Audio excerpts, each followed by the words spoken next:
tous, bienvenue sur ma chaîne YouTube. Aujourd'hui, je vais vous parler du lâcher-prise. Avant, ma vie était sous contrôle. Mon travail, mes enfants, mon ex-mari, mon nouveau compagnon, le ménage, les courses, tout était sous contrôle. Je répondais aux demandes de tout le monde et j'étais un pilier pour ceux qui m'entouraient. Si les rouages se grippaient légèrement, aucun souci, je reprenais le contrôle et tout repartait comme avant. Malgré tout, à cette époque, je pensais faire partie des personnes qui lâchent prise et qui vivent de façon très zen.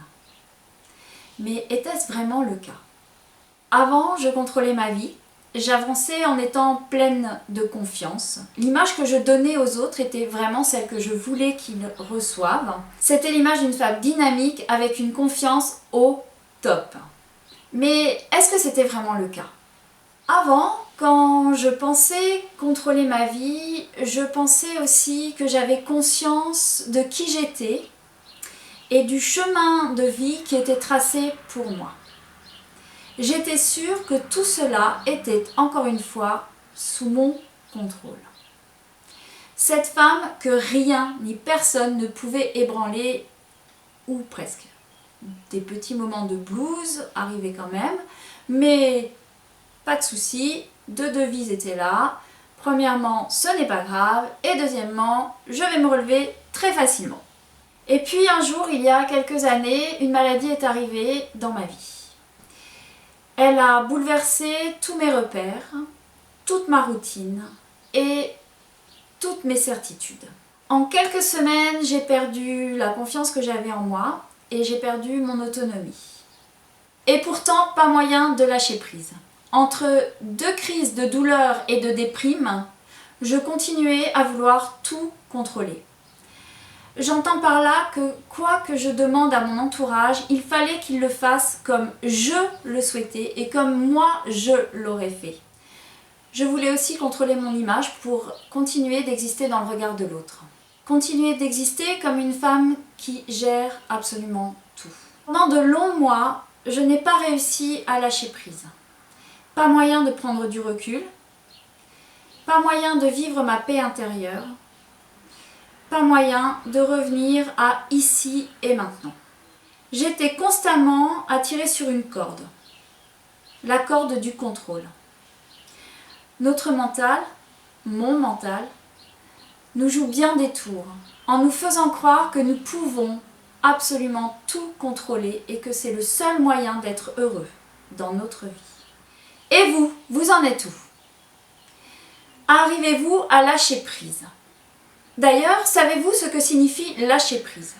Le Larousse nous dit « moyen de libération psychologique consistant à se détacher du désir de contrôle ». Entendez par là qu'on nous propose, que nous avons à disposition des techniques qui nous aident à sortir du contrôle. Avant toute chose, il faut nous connaître, car lâcher prise ne veut pas dire abandonner totalement nos valeurs, nos objectifs. Ce n'est pas une résignation face aux épreuves et aux changements que la vie nous propose. Lâcher prise permet de ne pas s'attarder sur ce que nous ne pouvons pas changer ou sur les événements, réactions ou opinions sur lesquelles nous ne pouvons pas avoir de contrôle. Aller au-delà de nos résistances, de nos peurs, peur de l'insécurité, peur de ne pas être aimé. Pour cela, il faut revenir à l'instant présent. Ici et maintenant, je vais bien. Ici et maintenant, je suis en sécurité. Il faut faire baisser le stress qui nous anime. Nous écouter et nous accepter tels que nous sommes. Parce que, le saviez-vous, la perfection n'est pas requise pour être heureux. En revanche, ce qui est important, c'est d'être soi, d'être authentique. Quelles sont ces techniques? Vous pouvez par exemple faire de la sophrologie, de la relaxation, de la méditation, de la marche en pleine nature, mais vous pouvez aussi faire des massages. Toutes ces techniques, et beaucoup d'autres d'ailleurs, nous aident à revenir à nous, à accepter nos limites à revenir à la simplicité, à ce qui est important pour nous. Lorsque je reçois mes clientes et clients en séance, c'est un sujet qui est récurrent. Nous l'abordons avec beaucoup de simplicité et de légèreté, par des discussions sincères et des pistes de réflexion qui vont nous amener à démêler leur propre résistance. Ces résistances viennent souvent de notre enfance et de tout ce qui a été maintes et maintes fois répété. À tel point que ces mots deviennent des concepts qui constituent notre vision de la vie. Si tu ne manges pas ta soupe, tu ne grandiras pas. Personnellement, j'ai toujours mangé ma soupe et je suis restée toute petite. Pour ma part, je prends mes résistances comme une base pour une enquête policière. Le départ est toujours le même. Pourquoi est-ce que je n'ai pas réussi à lâcher prise dans telle situation? Et en avant pour aller chercher les indices. Est-ce que cette résistance vient de blocages de mon enfance? Quelles sont les émotions qui viennent me submerger dans cette situation et qui fait que je n'arrive pas à lâcher prise? Pourquoi, par exemple, je me mets en colère? Pourquoi est-ce que j'ai un sentiment de peur ou d'abandon, de ne pas être écoutée? Pourquoi aussi est-ce que je veux toujours avoir le dernier mot? Je vous ai parlé au début de cette vidéo de mes difficultés à lâcher prise et à ce besoin de toujours tout contrôler. Où est-ce que j'en suis aujourd'hui? Aujourd'hui, j'ai appris à lâcher prise. Pas encore complètement. Je vis encore des situations où je lâche prise et des situations de non lâcher prise. Il m'arrive encore de vivre des situations de non lâcher prise et parfois j'arrive à lâcher prise. Lorsque je n'arrive pas à lâcher prise, je sens en moi une tension qui me pousse vers une colère. Alors parfois cette colère sort verbalement, mais le plus souvent j'arrive à la garder à l'intérieur. Et là, je boue intérieurement. Je respire, je fais de grands inspires et de grands expires. Et j'essaye de garder en moi une paix intérieure. Lorsque j'ai cette paix intérieure, je vais au plus profond pour comprendre ce qui vient de se passer. Est-ce que c'est vraiment important pour moi? Je me pose toujours les mêmes questions. Est-ce que ce qui vient de se passer est important pour moi et pourquoi?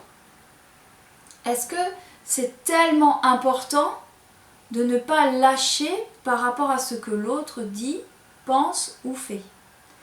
Qu'est-ce qui va changer dans ma vie si je lâche prise? Est-il si important pour moi de rester sur cette voie qui n'est plus la mienne? Quels sont les sentiments qui sont en mouvement et qu'est-ce qu'ils m'apprennent sur moi? Après le cancer, ma vie a totalement changé. Pourtant, j'ai voulu la vivre comme elle était avant et reprendre le contrôle. Mais ce n'est pas possible. Parce que ce n'est plus moi. Parce que, après un travail acharné avec un thérapeute, j'ai commencé à lâcher prise. Les opérations qui se sont succédées m'ont transformée physiquement et mentalement et m'ont permis de me libérer d'autres résistances. Mes lectures, mes promenades, mes méditations quotidiennes me permettent aujourd'hui de me libérer un peu plus de mes résistances. Elles me permettent de travailler et d'expérimenter le lâcher prise. Je reviens à l'instant présent. Je reviens à ici et maintenant. Doucement, un pas après l'autre, je vais vers une voie qui me correspond et qui fait chanter mon cœur et mon âme.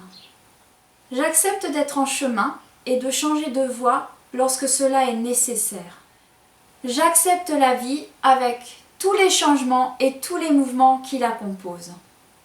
Mon chemin se dessine sous chacun de mes pas, dans l'instant présent. Je vis de plus en plus dans ma joie de vivre. Je prends soin de moi et alors je peux prendre soin des autres avec beaucoup plus de compassion et de patience. Aimez-vous, vous êtes merveilleux lorsque vous êtes authentique, lorsque vous êtes vous-même. Je vous souhaite beaucoup de bonheur. Vous avez apprécié cette vidéo? Alors n'hésitez plus, likez et abonnez-vous à ma chaîne YouTube Les Carnets de Karine. Tous les liens pour me suivre se trouvent sous la vidéo. Portez-vous bien et à la semaine prochaine!